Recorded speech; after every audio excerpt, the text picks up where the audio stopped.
ভাত বাড়ো দেখি। তো বন্ধুরা বাইরে প্রচুর বৃষ্টি হচ্ছে, ভয়ঙ্কর বৃষ্টি, তার মধ্যে বৃষ্টি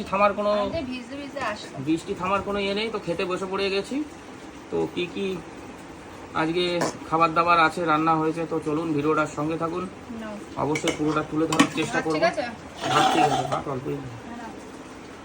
কাঁচা লঙ্কা দিলাম, হ্যাঁ কাঁচা একটা জিনিস আছে তার জন্য, সেটা হচ্ছে এই যে স্পেশাল মাছ খয়রা মাছের মতো, খয়রা মাছ ভাজা।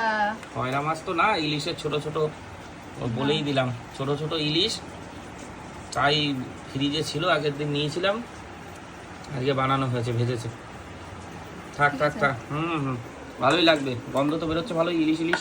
আরে না, তোমার সেই ফেভারিট কাঁকরোল ভাজা, আমি খুব ভালো খাই কাঁকরোল ভাজাটা। এর মধ্যে উচ্ছেও আছে নাকি?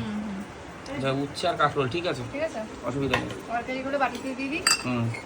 দাও, আজকে নর্মাল তরকারি সবই খুব ভালো। এই যে আজকে কচুর গাঠিটা ঠিকঠাক হয়েছে, কচুর গাঠিটা গলে গেছে না? কচুর গাঠি হচ্ছে বান মাছ দিয়ে, পাকাল মাছ, পাকাল। ও ঠিক আছে, থাক, আর দিও না। আর তারপরে রয়েছে এটাও একদম প্লেন, আজকে মশলা ছাড়া তরকারি, সব বেগুন আলু দিয়ে, পাকাল মাছ, একটু শিঙি মাছও ছিল, একটা 2-3টে ট্যাংরা ছিল। এই যে বেগুন, ও বেগুন আলু দিয়ে একদম মাকড়া বেগুন দিয়ে ভাজা দিয়ে না। ঠিক আছে, আর দিও না।